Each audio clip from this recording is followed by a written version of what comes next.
So இன்னைக்கு exercise 1.6ல say true or ஃபால்ஸ்ல தேர்ட் சம் பார்ப்போம். தேர்ட் சம் ஃபோர்த் சம் ஒரே வீடியோவில் பார்த்துடலாம். சரியா? யூசிங் பவர் ரூல் அப்படின்னா பவரை மட்டும் பாருங்க. சரியா? 7 minus 2 is equal to 3/5. இந்த சைடு நீங்க சால்வ் பண்ண வேண்டியது எதுவுமே இல்லை. ரைட் ஹேண்ட் சைடு ஈக்குவல் டுக்கு லெஃப்ட் ஹேண்ட் சைடில் தான் பவர்ல 2 நம்பர் இருக்கு.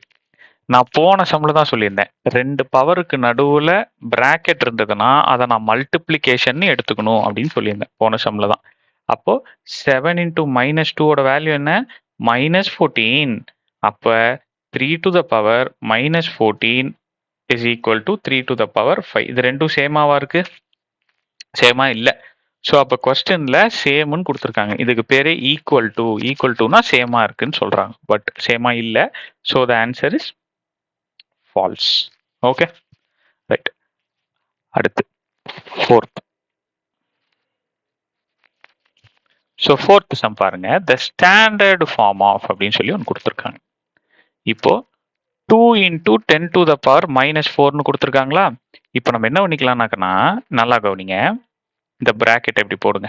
போட்டுட்டு 10க்கு கீழே என்ன இருக்கிறதா அர்த்தம்? மேலே பவர்ல மைனஸே இருக்கக்கூடாதுன்னு சொல்லி கொடுத்துருக்கேன். ஆமாவா? ஒருவேளை அப்படி இருந்ததுன்னா நான் அதை என்ன பண்ணிடுவேன்? ப்ளஸ்ஸா மாத்திடுவேன். ப்ளஸ்ஸா மாத்தினா கீழே இருக்க நம்பர் மேலேயும் மேலே இருக்க நம்பர் கீழேயும் போயிடும்னு சொல்லியிருக்கேன். இப்போ 10 கீழே எந்த நம்பருமே இல்லையேன்னு கேட்கக்கூடாது. 10 கீழே எதுவும் இல்லைன்னா 1 போட்டுக்கணும்னு சொல்லியிருக்கேன். Fill in the blanks, true or ஃபால்ஸில் ஃபர்ஸ்ட் சம் செகண்ட் சம் அதெல்லாம் நான் நடத்தியிருக்கேன். அதெல்லாம் பார்த்துட்டு தயவு செஞ்சு இந்த வீடியோவுக்கு வாங்க. ரைட். இப்போ என்ன பண்ணிக்கலாம்? 2ல எந்த பிரச்சனையும் இல்லை. 2க்கு மேலே பவர்லாம் கிடையாது. ஸோ நான் என்ன பண்ணிடுறேன், இந்த 4 மட்டும் மைனஸ்ல இருந்து ப்ளஸ்ஸாக மாற்றிடுறேன். அப்படி மாற்றினா அது இப்படி மாறிடுமா? ரைட். இப்போ என்ன பண்ணிக்கலாம்? நல்லா கவனிங்க. 2 into 1/10 into 1/10 into 1/10 into 1/10ன்னு மாறிடும். அப்புறம் என்ன பண்ணிப்பேன்? நல்லா கவனி.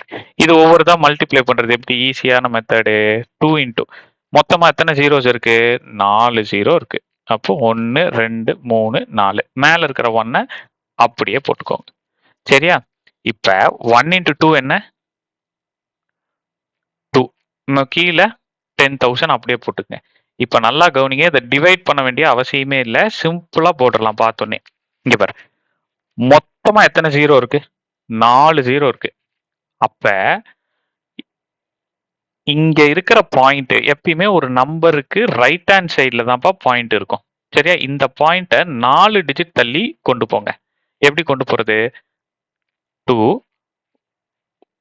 0 0 0. அப்ப இங்க இருந்த பாயிண்ட் 1 2 3 4. இப்ப பாயிண்ட் இங்க வந்துருமா? ஆமாவா? அப்ப பாயிண்ட்டுக்கு அப்புறம் எத்தனை ஜீரோஸ் இருக்கு? 3 0 2. ஆமா, இதுதான்ப்பா என்னோட ஆன்சர். பாயிண்ட்டுக்கு முன்னாடி நீங்க ஜீரோ எத்தனை போட்டாலும் அது கணக்கு கிடையாது. ஓகேவா? ரைட். இதுதான் என்னோட ஆன்சர். புரிஞ்சதா இது எப்படி போடுறதுன்ட்டு? ஸோ புரிஞ்சிருக்கு அப்படின்னா கமெண்ட்ல கூட சொல்லுங்க. புரியல அப்படின்னாலும் கமெண்ட்ல சொல்லுங்க. ஸோ புரிஞ்சது, நல்லாவே புரியுது அப்படின்னா சப்ஸ்கிரைப் பண்ணி லைக் பண்ணுங்க, ஃப்ரெண்ட்ஸுங்களுக்கு ஷேர் பண்ணுங்க. சரியா? எனக்கு யூஸ்ஃபுல்லாக இருக்கும். அப்புறம் டியூஷன், ஆன்லைன் டியூஷன் போயிட்டு இருக்குப்பா. அதில் ஜாயின் பண்ணணுன்னா தம்ப்நெயில்ல தெரியற நம்பருக்கு கால் பண்ணி ஜாயின் பண்ணிக்கோங்க. சரியா? தேங்க்யூ.